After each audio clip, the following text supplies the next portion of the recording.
Vale ressaltar que para condições urbanas as portas de correr são uma ótima ideia. O estacionamento apertado permite revelar totalmente todas as vantagens do esquema incomum. E depois de abrir a porta, apareceu uma abertura impressionante no corpo 92 cm. Ao mesmo tempo, foram as portas deslizantes que mais causaram preocupação entre os proprietários do Peugeot 1007. Por vezes, começaram a ganhar vida própria, mesmo em carros novos. Por exemplo, eles abriram espontaneamente após o fechamento. Outras deficiências apareceram com mau tempo. O processo de fechamento, abertura da porta dura mais de 5 segundos. Assim, um ciclo completo leva pelo menos 10 segundos. Isso é suficiente para que os assentos fiquem encharcados de água durante a chuva ou neve. O sistema de controle da porta usa duas unidades de controle.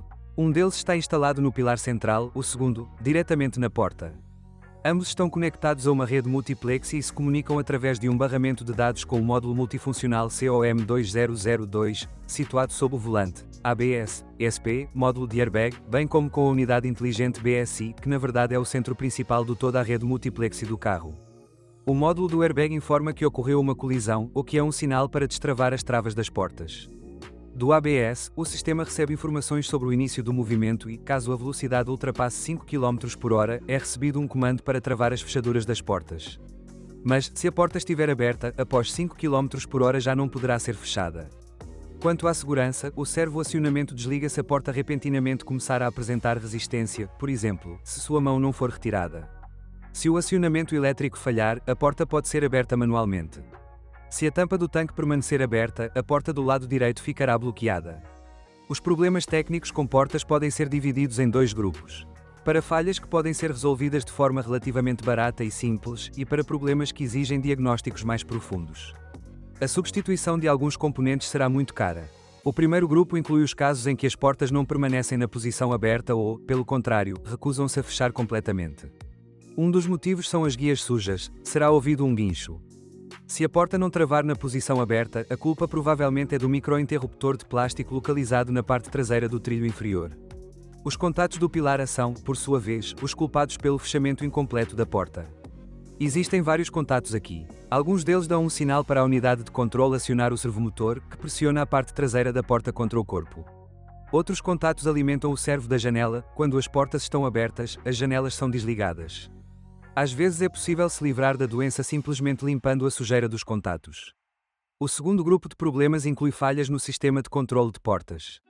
A experiência mostra que a probabilidade de ocorrência de doenças é diretamente proporcional à idade do carro.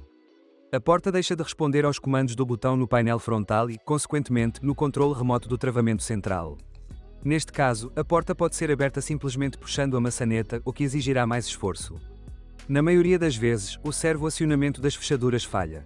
Possui uma alavanca de plástico frágil com contato móvel. Não é possível comprar a alavanca separadamente. O acionamento do motor de passo também não é durável. Em suas profundezas há uma minúscula caixa de câmbio de 2 marchas com engrenagens de plástico que se desgastam.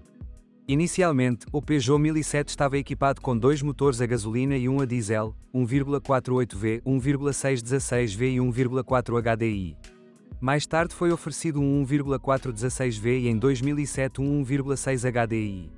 A unidade a gasolina de 1,4 litros, 8 válvulas e 4 cilindros é um representante da popular série TU. Este motor é confiável e durável. Talvez a única coisa que possa acontecer seja a quebra da junta sob a cabeça do bloco. Como resultado, aparecem vazamentos de óleo, que penetra no sistema de refrigeração. Ao atualizar o motor de 8 válvulas, foi obtido um motor 1,4 litros e 16 válvulas, denominado ET3. Em termos de desempenho, este é o melhor motor para o 1007. Possui taxa de compressão, reduzida de 10,5 para 10,2, árvores de camos duplas no cabeçote com controle variável da árvore de camos de admissão e ajustadores hidráulicos de folga das válvulas. O motor 1,6 litros TU5JP4 de 16 válvulas, assim como 1,416V, usa cabeçote com 2 eixos. Nos motores de 8 válvulas, é necessário tolerar o ajuste mecânico da folga das válvulas. Os motores de 16 válvulas utilizam compensadores hidráulicos, cuja vida útil depende diretamente da qualidade e frequência da renovação do óleo.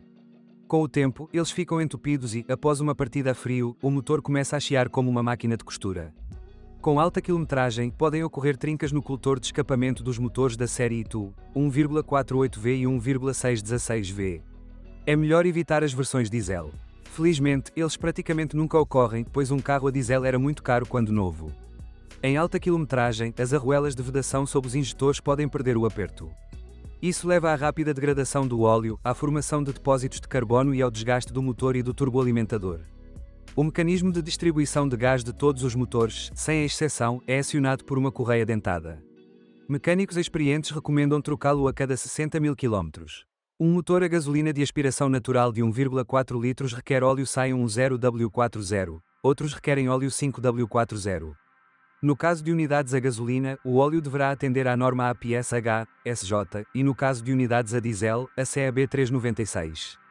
O motor 1,4 litros de 8 válvulas requer monitoramento e ajuste da folga das válvulas o mais tardar após 150.000 km. O compacto estava equipado com transmissão manual de 5 velocidades. O 1,616V foi oferecido de série com caixa de câmbio automatizada 2-tronic. Para o 1,48V o robô foi fornecido como opção. Em 2006, a mecânica apareceu até na versão mais potente. Este é o mérito da versão esportiva do RC.